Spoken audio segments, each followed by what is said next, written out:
வணக்கம், நான் doctor Velkumar.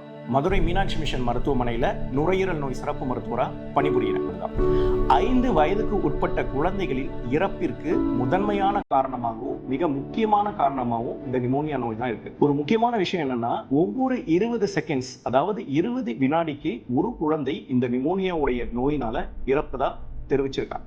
So இந்த அளவுக்கு ஒரு முக்கியமான பிரச்சனையை பத்தி நாம எல்லாருமே தெரிஞ்சிருக்கணுங்கிறதுக்காக தான் இந்த விழிப்புணர்வு தினம். சரி சார், நிமோனியானா என்னன்னு கேட்டீங்கன்னா ஒண்ணுமே இல்லைங்க. ஒரு வைரஸ் கிருமியோ இல்ல ஒரு பாக்டீரியா கிருமியோ இல்ல ஒரு பூஞ்சை ஃபங்கல் கிருமினால நுரையீரல்ல ஏற்படுற தொற்றுக்கு பேரு தான் நிமோனியான்னு சொல்லுவோம். அதாவது லங்ல இன்ஃபெக்ஷன் சொல்லுவாங்கல்ல, அதுதான். இப்போ கோவிட் கூட வந்துச்சு இல்ல, அதுவுமே ரொம்ப மோசமா பாதிக்கப்பட்டவங்களுக்கு அந்த கோவிட் நிமோனியா நுரையீரல்ல பாதிக்கப்பட்டவங்க தான் ரொம்ப சிக்கானாங்க. சில பேர் காப்பாற்ற முடியாம போனாங்க. ஸோ இதுதான் நிமோனியாங்கிறத பொறுத்து. சரி சார், இது யாருக்கெல்லாம் வரும் அப்படின்னு கேட்டீங்கன்னா யாருக்கு வேணாலும் வரலாம். ஆனா மிக முக்கியமான விஷயம் வந்து எக்ஸ்ட்ரீம்ஸ் ஆஃப் ஏஜ் குரூப், அதாவது less than 5 years of age குழந்தைகளுக்கோ இல்ல 50 வயது மேற்பட்ட முதியவர்களுக்கோ இந்த இன்ஃபெக்ஷன் வரக்கூடிய வாய்ப்புகள் அதிகம். ஏன்னா கொஞ்சம் அவங்களுடைய எதிர்ப்பு சக்தி கம்மியா இருக்குங்கிறதுனால. மிச்ச வயசுக்காரங்களுக்கு வராதான்னு கேட்டீங்கன்னா இல்லை. இவங்களுக்கெல்லாம் ஒரு எதிர்ப்பு சக்தி கம்மியா இருக்குன்னா, ஃபார் எக்ஸாம்பிள் இணை நோய்கள், சுகர் கட்டுப்பாடு இல்லாம இருக்கு, இல்ல ஒரு கிரானிக்கா ஸ்டீராய்டு மருந்துகள் இல்ல எதிர்ப்பு சக்தி குறைக்கக்கூடிய மருந்துகள் எடுத்துக்கிட்டு இருந்தாலும் வேற ஒரு சில பிரச்சனைக்காக, அது மட்டும் இல்லாம லிவர் பிரச்சனை இருக்கிறவங்க, கிட்னி பிரச்சனை இருக்கிறவங்க, இந்த மாதிரி எதிர்ப்பு சக்தி கம்மியா இருக்கிற இணை நோய்கள் உள்ளவங்களுக்கு இந்த நிமோனியா நோயை ஈஸியா தாக்கலாம். சரி சார், இதை நம்ம எப்படி கண்டுபிடிக்கிறதுனா ஒன்றும் பிரச்சனை இல்லைங்க. நல்ல ஹை கிரேட் ஃபீவர் இருக்கு, இல்ல இருமல் சளி இருக்குது, சளி வந்து ஆரம்பத்துல வெள்ளை கலர் ஆகி போக போக மஞ்சள் கலர் ஆகுது அப்படின்னாலோ, இல்ல மூச்சு விட சிரமம் ஆகுது அப்படி இருந்தாலே உங்களுடைய தொற்று கொஞ்சம் அதிகமா இருக்குங்கிறதா அர்த்தம். சில பேருக்கு நெஞ்சு வலி இருக்கும், அதாவது ப்ளூரைட்டிஸ்ன்னு சொல்லுவோம். நுரையீரலை சுத்தி இருக்கிற ஜவ்வுல கூட அது இன்ஃபெக்ஷன் ஆகும்போது இந்த மாதிரி பிரச்சனைகள்லாம் இருந்துச்சுன்னா, இல்லைன்னா டயர்ட்னஸா இருக்கலாம், you are feeling low, very tired, உங்களால ரொம்ப கஷ்டமா இருக்க முடியல அப்படின்னா இந்த மாதிரி சிம்டம்ஸ் எல்லாமே நிமோனியாவுடைய அறிகுறியா தான் இருக்கும். ஸோ என்னதான் நம்ம இந்த நோயினுடைய வீரியத்தை பேசினாலும் நம்ம முக்கியமா தெரிஞ்சுக்க வேண்டியது என்னன்னா, இந்த நோயை 100% கியூர் பண்ணலாம்.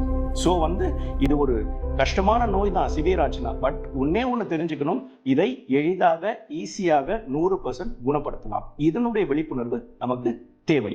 சரி சார், இதுக்கு கண்டுபிடிச்சாச்சுன்னா நமக்கு என்ன வைத்தியம் அப்படின்னா, உங்களுடைய சிவியாரிட்டியை பார்ப்போம். அதாவது சாதாரண நிமோனியா இருக்கா இல்ல ரொம்ப சிவியர், அதாவது மூச்சு திணறல் அளவுக்கு இருந்துச்சுன்னா அது சிவியர் நிமோனியான்னு சொல்லுவோம். அந்த மாதிரி நிமோனியாக்கு ஏற்ற மாதிரி எய்தர் நீங்க வீட்டில இருந்தே மாத்திரை மருந்து சாப்பிட்டுக்கிற மாதிரி இருக்கலாம், இல்ல சில பேருக்கு நோயின் தாக்கம் அதிகமா இருக்குன்னா அவங்கள அட்மிட் பண்ணி நாங்க இன்ஜெக்ஷன்ஸ் கொடுத்து ஆன்டிபயோட்டிக் கொடுத்து அதுக்குரிய மருந்துகளை கொடுத்து சரி பண்ண முடியும். முக்கியமா ஃபைனலா என்ன சொல்ல விரும்புறேன்னா, ப்ரிவென்ஷன். அதாவதுங்க, நம்ம விழிப்புணர்வுங்கிறது எதுக்குன்னா அதை தடுக்கிறதுக்கு தான். நம்மளும் தெரிஞ்சுக்கிட்டு நம்மளை சுற்றி இருக்கிறவங்களுக்கும் இந்த விழிப்புணர்வு கொடுக்கணும்.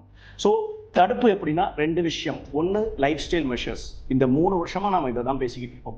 செல்ஃப் ஹைஜீன், அதாவது க்ரௌட்ல போகும்போது சேஃபா இருக்கிறது, மாஸ்க் போடுகிறது, இருமும் போதோ தும்மும் போதோ மாஸ்க் போட்டுக்கிட்டீங்கன்னா உங்களையும் காப்பாற்றிக்கலாம், உங்கள்கிட்ட இருந்த இன்ஃபெக்ஷன் மற்றவங்களுக்கு போகாமல் நம்ம தடுக்கலாம். First point.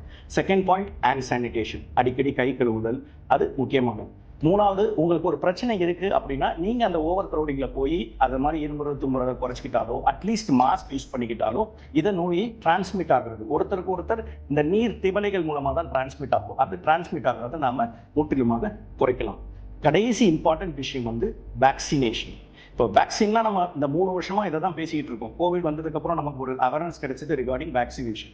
அதே மாதிரி மற்ற நிமோனியாவுக்கும் வேக்சினேஷன்ஸ் இருக்கிறது. முக்கியமா பார்த்தீங்கன்னா நியூமோகாக்கல் வேக்சினேஷன்ஸ் மெயினா வந்து இந்த குழந்தைகளுக்கு இப்போ கட்டாயமாக்கிட்டாங்க இந்த நியூமோகாக்கல் வேக்சின்ஸ்.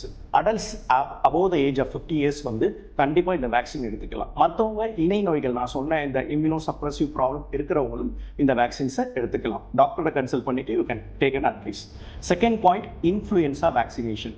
முக்கியமா இந்த நேரத்தில், இந்த மழைக்காலம், இந்த வின்டர் சீசன்ல இந்த ஃப்ளூ வைரஸ், ஃப்ளூ இன்ஃபெக்ஷன் அதிகமாக வேகமாக பரவிட்டு இருக்கு. முக்கியமா குழந்தைகள், வயசு முதிரவங்க ரொம்ப சேஃபா இருக்கணும். இவங்களுக்கு வேக்சின்ஸ் இருக்கு. இன்ஃப்ளூயன்ஸா வேக்சின்ஸ் வந்து வருடாந்திர வேக்சின், எவ்ரி இயர் வந்து ஒரு வேக்சின்ஸ், இன்ஃப்ளூயன்ஸா வேக்சின்ஸ் போட்டுக்கலாம். இதெல்லாம் நம்ம பண்ணாலே இந்த நோயிலிருந்து நம்ம முற்றிலுமா நம்மளை ப்ரிவென்ட் பண்ணிக்கலாம். அப்படியே வந்தாலும் ஈஸியான முறையில் டாக்டரை கன்சல்ட் பண்ணிட்டீங்கன்னா நீங்கள் க்யூர் பண்ணிக்கலாம். ஸோ இந்த விழிப்புணர்வை தெரிஞ்சுக்கிட்டு நாமளும் தெரிஞ்சுக்கிட்டு மற்றவங்களுக்கு இதை பரப்புவோம். Let's be happy and healthy. Thank you.